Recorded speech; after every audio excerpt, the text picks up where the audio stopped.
Patriarchy, पितृसत्ता, इसके नाम पर हो रही सेलेक्टिव राजनीति आपके सामने रखूंगी और फैक्ट्स के साथ। पिंजरा तोड़ो, स्मैशिंग पेट्रियार्की, ये सारे पॉलिश्ड शब्द इस वक्त ट्रेंड कर रहे हैं। राहुल गांधी पुणे के कार्यक्रम में महिलाओं से क्या कहते हैं? पिंजरा तोड़ दो। पेट्रियार्की यानी पितृसत्ता, ऐसा सामाजिक सिस्टम जिसमें परिवार और समाज में फैसला लेने का अधिकार, सत्ता रखने का अधिकार मुख्य रूप से मर्दों के हाथ में होता है, पुरुषों के हाथ में। जैसे बेटा तय करेगा कि परिवार की बड़ी संपत्ति का क्या होगा, बेटा डिसीजन मेकर होगा। घर का बड़ा फैसला पिता लेगा या भाई लेगा या जो पुरुष है वो लेगा। यानी सामाजिक व्यवस्था और सोच का वो पैटर्न जिसमें समाज पुरुषों को सिर्फ पुरुष होने की वजह से ज्यादा तरजीह, ज्यादा अधिकार और ज्यादा आजादी दे देता है इन कंपैरिजन विथ विमेन, यानी महिलाओं के साथ अगर आप तुलना करें तो। राहुल गांधी पेट्रियार्की के इसी सिस्टम को तोड़ने की बात करते हुए अपने साथ कुछ महिलाओं को, कुछ बच्चियों को स्टेज पर लेकर पहुंचे थे पुणे में। लेकिन सवाल तो उसी स्टेज से उठ गया और वो है सेलेक्टिव पेट्रियार्की खत्म करने का सवाल। क्या कांग्रेस और राहुल गांधी सिर्फ सेलेक्टिव पिंजरे को तोड़ने की बात कर रहे हैं? राहुल गांधी जब महिलाओं को आधुनिक, प्रोग्रेसिव बनने और बनाने की हिदायत देते हैं और पेट्रियार्की पर हथौड़ा चलाने की बात करते हैं तो इसके लिए वो क्या कहते हैं? ये मनुस्मृति वाले लोग हैं, मनुस्मृति का सहारा लेते हैं। राहुल गांधी के मंच से प्रज्ञा गावंडे नाम की एक छात्रा जब लड़कियों के साथ होती सामाजिक रोक टोक को लेकर अपनी बात कहती है तो राहुल गांधी उनसे क्या पूछते हैं? आपसे ये बात आपके माँ बाप कहते हैं क्या? राहुल गांधी आजाद रहने, आजाद उड़ने, बंधन तोड़ने की बात करते हैं। और जब ये सब हो रहा होता है उनके ठीक बगल में एक और बच्ची आपको दिखाई दे रही है जिसने हिजाब पहना हुआ है, मुस्लिम महिला है। अब इस तस्वीर को लेकर बीजेपी ने आरोप लगाना शुरू कर दिया है। बीजेपी कह रही है कि आप सेलेक्टिव क्यों हैं? राहुल हिंदू संस्कृति को बदनाम करने का एजेंडा चला रहे हैं, क्वेश्चन मार्क, ये बीजेपी कहती है। मुस्लिम महिलाओं पर थोपे जाने वाले पर्दा सिस्टम और हिजाब पर तो वो कुछ नहीं कहते, वोट बैंक के डर से मौन हो जाते हैं। कैसे? ये सवाल पूछे जा रहे। देखिए कब सवाल मंच पर खड़ी किसी महिला के हिजाब पहनने से नहीं है। मैं खुद उस धर्म को फॉलो करती हूं। किसी मुस्लिम महिला का हिजाब पहनना यह साबित नहीं करता है कि वो स्वतंत्र नहीं है, उसकी पसंद, उसके फैसले का सम्मान नहीं होना चाहिए, ये कोई नहीं कह रहा है।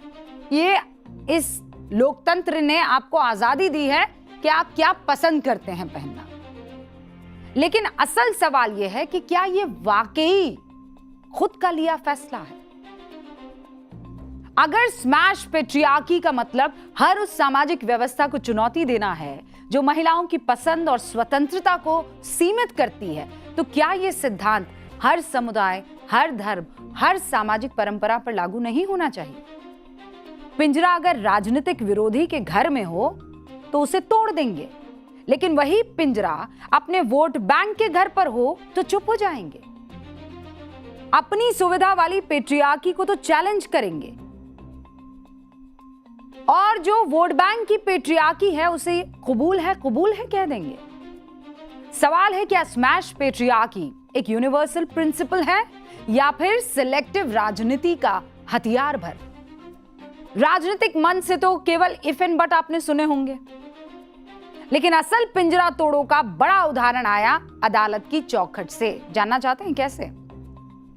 इलाहाबाद हाईकोर्ट ने स्कूल यूनिफॉर्म के साथ हिजाब पहनने की मंजूरी वाली याचिका को खारिज कर दिया है। हिजाब इस्लाम का जरूरी हिस्सा नहीं है, कोर्ट ने यह कहा। हाईकोर्ट ने यह फैसला एक मुस्लिम लड़की की याचिका को खारिज करते हुए दिया और कोर्ट ने अपने फैसले में कहा कि याचिकाकर्ता यह सबूत पेश ही नहीं कर पाई कि हिजाब पहनना इस्लाम की एक जरूरी प्रथा कैसे है।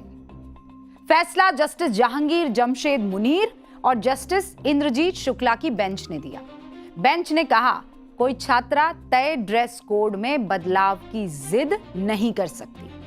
हाईकोर्ट ने साफ किया, एजुकेशनल इंस्टीट्यूट्स में डिसिप्लिन और यूनिफॉर्मिटी बनाए रखने के लिए यूनिफॉर्म कोड का पालन जरूरी है। अगर वो ड्रेस कोड एक जैसा है, सही नियत वाला है, बगैर भेदभाव वाला है और संस्थान की पहचान बनाए रखने के मकसद से बनाया गया है, तो फिर इसे नहीं तोड़ा जाएगा। ऐसा ही फैसला 2022 में कर्नाटक हाईकोर्ट ने भी सुनाया था और इसी का हवाला दिया इलाहाबाद हाईकोर्ट ने और कहा कि उसके पास कर्नाटक हाईकोर्ट के फैसले से अलग राय रखने का कोई कारण दिखता नहीं है। उस फैसले में कर्नाटक हाईकोर्ट ने कहा भी, हिजाब पहनना इस्लाम धर्म में कोई जरूरी प्रथा नहीं है। अब कायदे से होना यह चाहिए था। ब्रेक पेट्रियार्की, पिंजरा तोड़ो कहने वाले तमाम लोग इस फैसले पर खड़े होकर ताली बजाते और कहते ये टूटा पिंजरा, इसे कहते हैं ब्रेक द पेट्रियार्की। रखते हिम्मत और कहते वाह क्या डिसीजन आया है। पर हुआ क्या? हुआ ये कि पवन खेड़ा जी का एक पोस्ट आया और बहुत गौर से पोस्ट को सुनिएगा और माहौल को समझिएगा, ठीक है? पोस्ट में क्या लिखा है उन्होंने? हिजाब इस्लाम के लिए जरूरी है या नहीं, ये तय करना धार्मिक विद्वानों का काम है। सामाजिक राजनीतिक नजरिए से हम महिलाओं की शारीरिक आजादी और अपनी मर्जी से फैसले लेने के अधिकार का मजबूती से समर्थन करते हैं। हर महिला को, चाहे वो किसी भी जाति, वर्ग या धर्म की हो, अपनी पसंद के कपड़े पहनने का अधिकार है, चाहे वो हिजाब हो, घूंघट हो या कुछ और। मतलब गजब है हुक्म। पेट्रियार्की के नाम पर हिंदू धार्मिक ग्रंथ को आड़े हाथों लेने में कोई झिझक नहीं हमको। मनुस्मृति के पन्ने लहराएंगे, कोई गुरेज नहीं। लेकिन जब बात हिजाब पर आएगी तो बड़ी ही चालाकी से धार्मिक विद्वानों पर छोड़ देंगे। तो मनुस्मृति को भी धार्मिक विद्वानों पर छोड़ने की हिम्मत दिखा पाएंगे? एक धर्म के लिए पेट्रियार्की पर स्मैश इट और वोट बैंक की बात आए तो मैनेज इट। महिलाओं के नाम पर, उनकी लड़ाई के नाम पर यह आधी अधूरी और सिलेक्टिव पिंजरा तोड़ो राजनीति कैसे चल सकती? हुक्म आप मुझे बताइए। यह दिखाता है कि नीति और नियत का फर्क क्या होता है। अब जब कांग्रेस पार्टी इस डिबेट में कूद ही गई है तो चलिए फैक्ट्स पर बात करते हैं। मेरा पसंदीदा टॉपिक।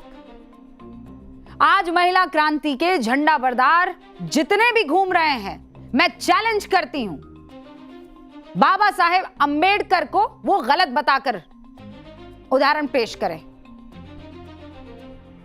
क्योंकि वो कहते हैं ना, संविधान की प्रति लहरा लहरा कर कि हम बाबा साहेब अंबेडकर का और उनके द्वारा बनाए गए संविधान का आदर करते हैं, सत्कार करते हैं। तो आदर्श उदाहरण हुए बाबा साहेब अंबेडकर। अब सुनिए आप और गौर से सुनिए।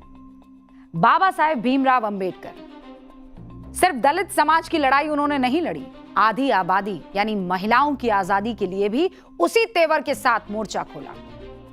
हिंदू और इस्लाम दोनों धर्म की महिलाओं की तरफदारी की।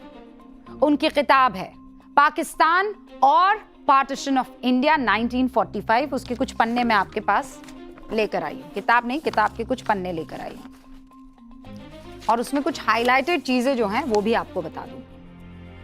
उनकी इसी किताब के पन्नों में 1945 में दुनिया के सामने जब ये किताब आई, यानी आजादी से ठीक 2 साल पहले, बुर्के की तीखी आलोचना की गई थी। मुस्लिम महिलाओं के लिए शारीरिक, मानसिक, सामाजिक, यहां तक कि नैतिक रूप से भी उसे बेहद खतरनाक बताया है। That something more is the compulsory system of parda for Muslim women. These burqa women walking in the street. अच्छा, आप ऐसा कीजिए ना, Cam 5, Cam 2, Cam 3, Cam 5. Okay. These burqa women walking in the street is one of the most hideous sights one can witness in India. Such seclusion cannot but have its deteriorating effects upon the physical constitution of Muslim women. They are usually victims to anemia, tuberculosis, and pharia.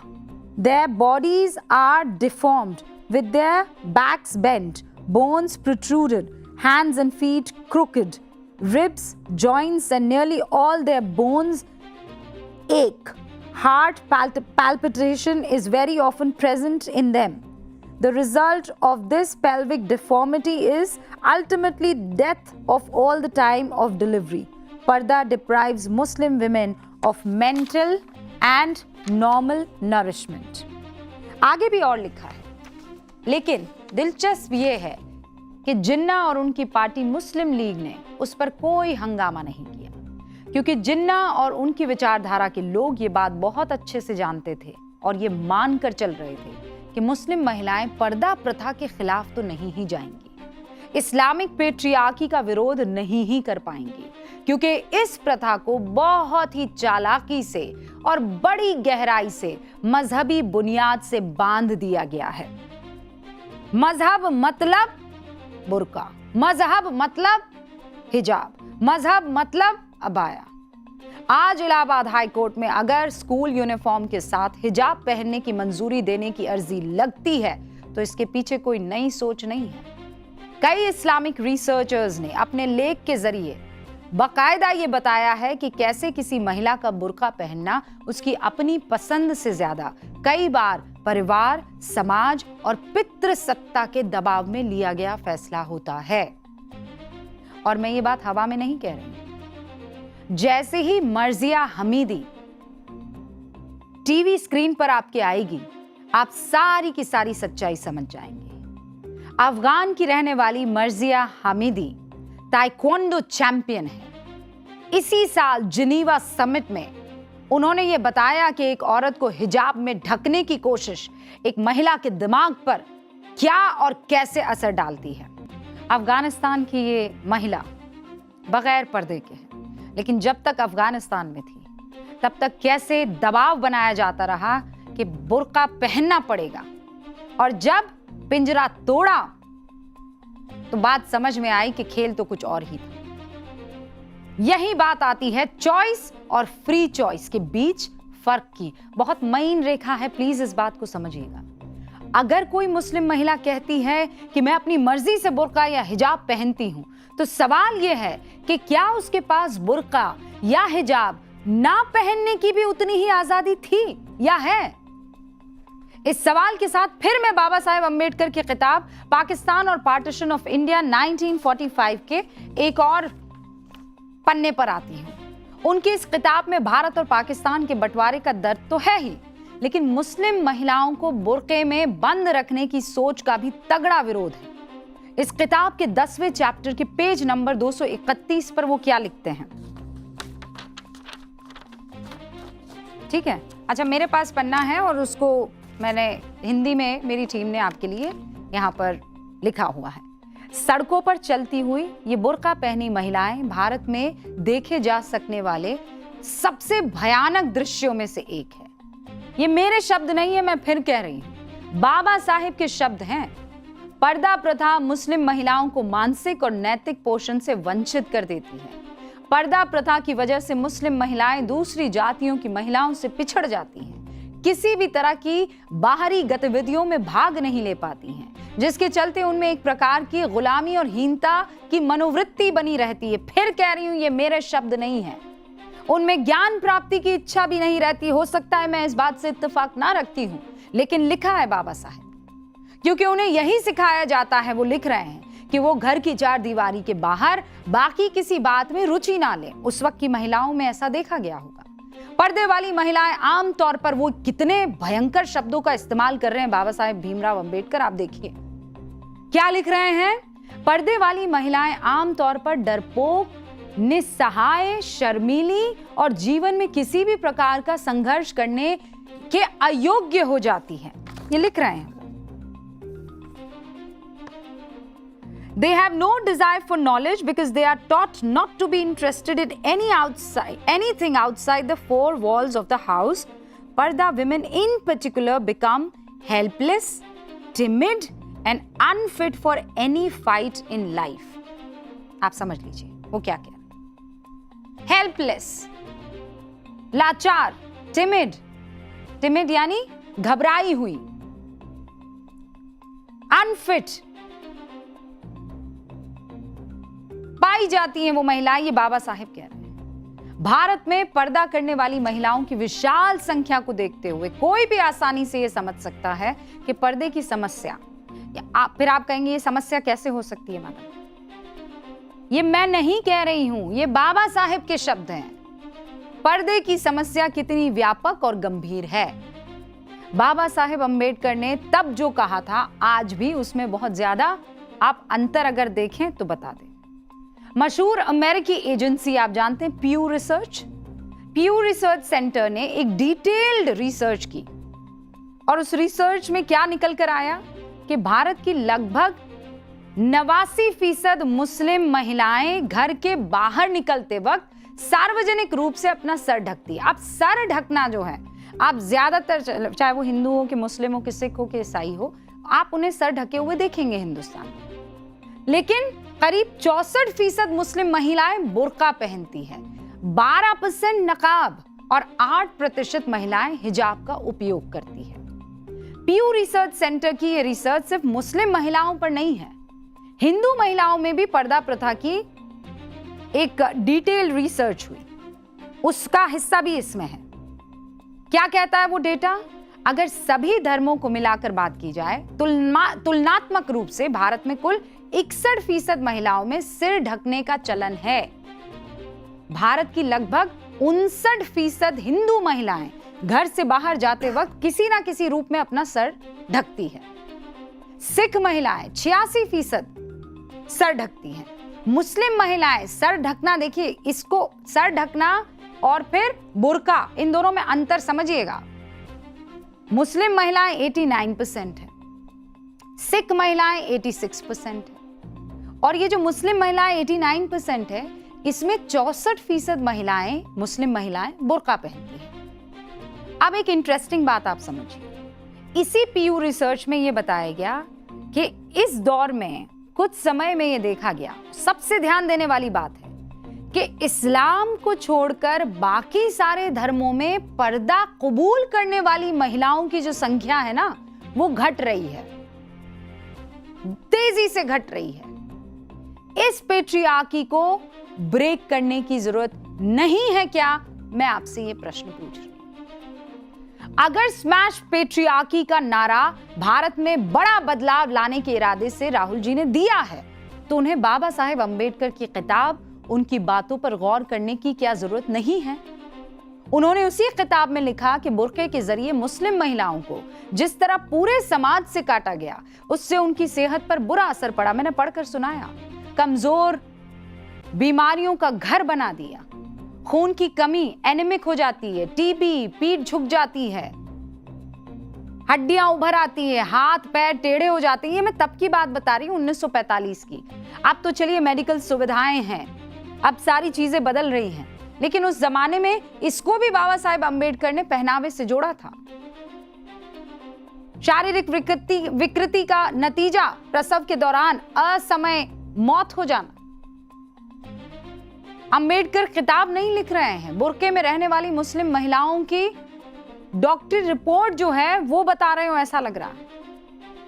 आधुनिक medical research और data क्या कहता है, ये भी आप जानना चाहेंगे, क्योंकि मैं तो सन 1945 का जिक्र कर रही हूं। Journal of clinical and diagnostic research और नेशनल लाइब्रेरी ऑफ मेडिसिन की रिपोर्ट आपके सामने रखती हूं। बुर्का पहनने वाली महिलाओं में विटामिन डी की क्रॉनिक कमी, ऑस्टियोमिलेशिया, ऑस्टियोपोरोसिस, खोखली हड्डियां, गंभीर ये बीमारियां देखी गई है। प्री एक्लेम्सिया यानी प्रेगनेंसी में हाई ब्लड प्रेशर का खतरा, हिजाब और बुर्का पहनने वाली महिलाओं में फंगल इन्फेक्शन, त्वचा की बीमारियां आम महिलाओं से कई ज्यादा अधिक पाई गई। मैं फिर कह रही हूं, ये मॉडर्न मेडिकल रिसर्च है जो ये बता रही है, और मैंने आपको बता दिया कि ये कौन सा journal of clinical and diagnostic research और नेशनल लाइब्रेरी ऑफ मेडिसिन की रिपोर्ट है जो मैं आपके सामने रख रही हूं। कर्नाटक हिजाब विवाद पर कर्नाटक हाईकोर्ट ने मार्च 2022 में यह फैसला सुनाया कि ये इंटेग्रल पार्ट नहीं है। बाबा साहेब अंबेडकर की किताब और उनके विचारों का भी उस वाले फैसले में हवाला था, इसी किताब का, उस फैसले में कर्नाटक वाले। हिजाब और बुर्का अनिवार्य धार्मिक प्रथा नहीं माना कोर्ट ने। हिजाब बुर्के पर स्टैंड क्लियर नहीं है, ये तो साफ है। पर क्या कांग्रेस को अपने खुद का इतिहास याद नहीं है?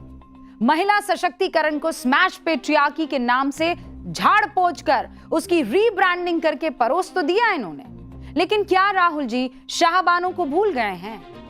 शाहबानो और उस औरत की सवाल पूछती उन बड़ी बड़ी आंखों को क्या वो भूल गए हैं? सिर्फ 179 रुपए 20 पैसे के लिए जिस औरत को पहले अदालतों के चक्कर कटवाए, फिर धर्म, पर्सनल लॉ, राजनीति और वोट बैंक के नाम पर कैसे राजीव गांधी ने सुप्रीम कोर्ट के फैसले को उनकी सरकार ने पलट दिया, तब कांग्रेस का स्मैश पेट्रियार्की वाला हथौड़ा कहां था? शाहबानो केस का फैसला पलटने से कितनी तलाकशुदा मुस्लिम महिलाओं की जिंदगी हमेशा के लिए नर्क बन गई? इसके लिए कांग्रेस सरकार ने कभी सरकारी डेटा जुटाने की जहमत भी की? स्मैश पेट्रियार्की, महिलाओं की आजादी के लिए कांग्रेसी ये नारे कितने सच हैं, जरा कोई पूछे ना शाहबानो की रूह से। 2001 में जाकर सुप्रीम कोर्ट ने ऐतिहासिक फैसला दिया कि मुस्लिम पति को अपनी तलाकशुदा पत्नी को इद्दत के 90 दिनों के अंदर इतनी एक मुश्त रकम यानी गुजारा भत्ता देना होगा जो उसकी पूरी जिंदगी के लिए काफी हो, वरना क्या होता? मुस्लिम महिलाओं के हक के लिए लाए गए 3 तलाक कानून के लिए जब चर्चा हो रही थी, तब विपक्षी सांसदों ने सदन से क्या किया था जानते हैं आप? स्मैश पेट्रियार्की बोलने वालों ने वॉकआउट कर दिया था। आज भी कांग्रेस ट्रिपल तलाक कानून के समर्थन में खुलकर नहीं बोलती है। Where is that smash patriarchy? महिला सशक्तिकरण क्या होता है मैं बताऊं आपको। एक कहानी सुनाती हूं, और कहानी का कैरेक्टर है शबनम बी। जानते हैं शबनम बी को? नहीं? तो फिर आप शायद भारत की राजनीति को अभी तक ठीक से नहीं समझ पाए, क्योंकि इन दिनों शबनम बी के नाम पर खूब राजनीति की जा रही है। शबनम के लिए जमीन पर जो काम हो रहा है उसकी बात नहीं कर रहा कोई भी। शबनम ये नैरेटिव और एजेंडा जैसे फैंसी शब्द को नहीं जानती है। वो जानती है तो बस इतना कि उसकी जिंदगी में क्या बदल रहा है। शबनम की सुबह पहले धुएं से शुरू होती थी। चूल्हा जलता था तो रसोई धुएं से भर जाया करती थी। आज शबनम के घर में एलपीजी कनेक्शन है। शबनम उन 10 करोड़ से ज्यादा महिलाओं में से एक है जिन्हें गैस का कनेक्शन मिला है। उसके लिए यह सिर्फ एक सरकारी योजना का आंकड़ा नहीं है। शबनम भी उन 32 करोड़ महिलाओं में से एक है जिनका पीएम मोदी की सरकार में पहली बार बैंक खाता खुला है। उनके जन धन अकाउंट में कई योजनाओं के पैसे पहुंच रहे हैं। वो है शबनम बी। शबनम बी के पास अब प्रधानमंत्री आवास का पक्का मकान है। शबनम बी उन 4 करोड़ लखपति दीदी में से एक अब बनने वाली है जिनकी सालाना आय 1 लाख रुपए या उससे ज्यादा होगी। अब तो घर खर्च के लिए उनके शौहर उनसे कुछ रुपए मांगे तो वो दे सकती है। शबनम को सर्वाइकल कैंसर के लिए मुफ्त जांच उपलब्ध करवाई और उनको बिना किसी खर्च के टीका लगाया गया। शबनम भी वो है जो 22.5 करोड़ महिलाओं में से एक है जिनके पास आयुष्मान कार्ड है, जिनको मुफ्त इलाज की सुविधा मिल रही है। शबनम भी अब ये डर में नहीं जीती कि पति 3 बार तलाक बोल देगा तो एक झटके में रिश्ता खत्म हो जाएगा। शबनम भी पीएम विकास योजना से हाथ का हुनर सीख रही है। शबनम भी